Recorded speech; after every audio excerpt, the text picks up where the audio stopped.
When you change the way you look at things, the things you look at change.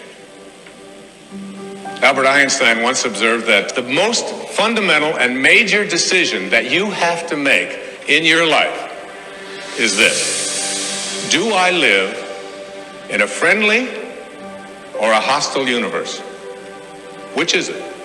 Is it a universe that is filled with hostility and anger and people wanting to hate each other and people wanting to kill each other? Is that what you see? Because when you see the world that way, that's exactly what you will create for yourself in your life.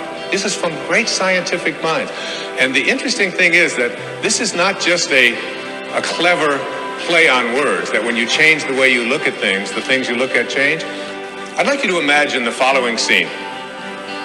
You're in your house. You've got your car keys in your hand. The lights go out. Power failure. You can't see a thing. You stumble around in your living room and you drop your keys. And you look around for a moment and you realize that you're never going to find them in the dark. But you look outside and you notice that the street lights are on. So in your mind, a light bulb goes off. I'm not going to sit around here in the dark and grope around looking for my keys when there's a light on outside. I'm going to go out here under the street light and I'm going to look for my keys. Why are you laughing? This makes a lot of sense. So you're out here and you're groping around and you're looking for your keys and you're looking and your neighbor comes along and says, "What happened, Wayne?" "Well, I dropped my keys." "Oh, I'll help you look for them." And the two of us are now down here looking for our keys. And finally he says to me, "Excuse me, but where did you drop your keys?" "Well, I dropped them in the house." He said, "You mean to tell me that you dropped your keys in the house and you're looking for them out here in the street light? Doesn't make any sense." And I said, "Well, it doesn't make any sense to grope around in the dark when there's light out here." Now you laugh and you think how silly that is, but isn't that exactly what we do when we have a problem, a difficulty, a struggle that is located inside, and we're looking for the solution outside, someplace outside of ourselves? It would be like going to the doctor and telling him all of your symptoms. The doctor says, "Oh boy, you've got a lot of symptoms." And he starts writing out prescriptions. You need a prescription for this symptom, you need a prescription for that symptom. And finally, he gets this 4 or 5, and you go to walk out, and you say, "Well, I'd like my prescriptions." He said, No. I'll give this one to your mother-in-law, and I'll give this one to your neighbor, and I'll give this one to your daughter, and I'll give this one to your father."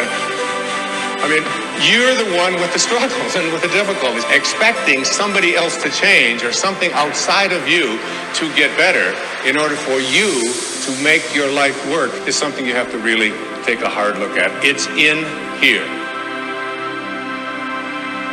This is a very difficult principle for many people to get, but one that I believe very strongly in.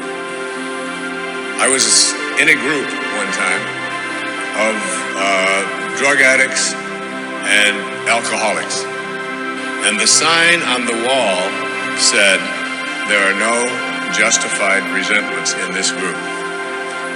What I said to that group that night was, no matter what anybody says to you here, no matter what kind of anger comes directed towards you, no matter how much hate you may encounter showing up in your life, there are no justified resentments. Meaning that if you carry around resentment inside of you about anything or about anyone, and I'm talking about the person that you lent money to and hasn't paid you back, I'm talking about the person in your life that you feel was abusive in your life. I'm talking about the person who walked out on you and left you for somebody else. I'm talking about all of the things that you have justified in your heart and in your life that you have the right to be resentful about. And I'm suggesting to you that those resentments will always end up harming you and creating in you a sense of despair. No one ever dies from a snake bite. The snake bite will never kill you. You cannot be unbitten. Once you're bitten, you're bitten. But it's the venom that continues to pour through your system after the bite that will end up destroying you. There are many ways to get the things that we want for ourselves in our lives. But basically, it all begins with how we choose to think. As you think, so shall you be. 7 little words that I think are perhaps the most important things that we can learn and master in our lives. This old proverb notion that I become what I think about all day long. And once you know that what you think about is what expands, you start getting real careful about what you think about. You don't allow your thoughts to be on anything that you don't want, or that you wouldn't want to have manifest or show up for you in your life. Have a mind that is open to everything and attached to nothing. One of the central principles of my life is that no one knows enough to be a pessimist about anything. And that each and every one of us, when we close our mind to what is possible for us or what is possible for humanity, closes off the genius that resides and lives in each and every one of us. Having an open mind doesn't necessarily mean finding fault with all of the things that you've been taught by others. It means opening yourself up to the potentiality and the possibility that anything and everything is possible.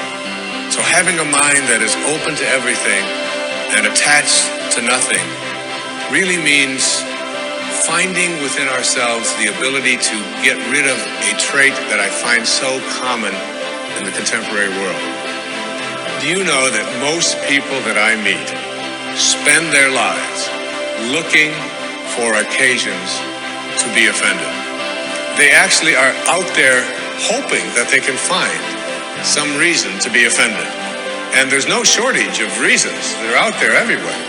The way this person dressed, what this person said, they turn on the TV, they hear the news, they're offended by this. Someone used language that they didn't like, someone doesn't share the same customs that you, and people all day long. In fact, if you keep track tomorrow, you will find probably 100 reasons that you can go around being offended. But a mind that is open to everything and attached to nothing is a mind that says, I'm never looking for anything to be offended by.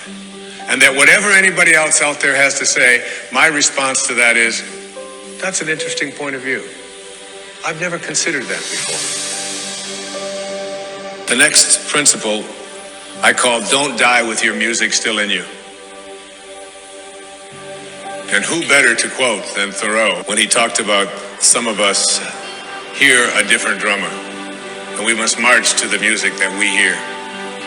But all of you have some music playing.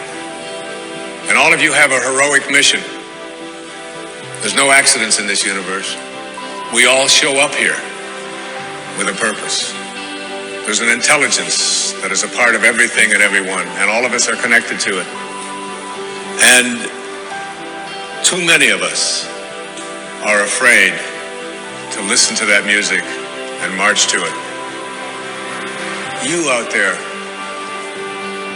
I know you have a book you wanted to write. I know there's a composition you wanted to compose. I know there's a song you want to sing someplace. Maybe you want to raise horses out in Montana. Or maybe you want to open up an ice cream shop on Cape Cod. Who knows what it may be.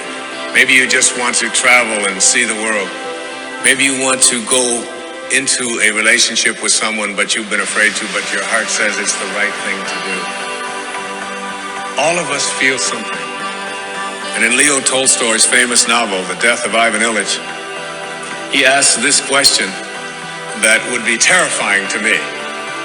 He says, as he has his accountant from Moscow lying on his deathbed, contemplating the horror of this question, what if my whole life has been wrong?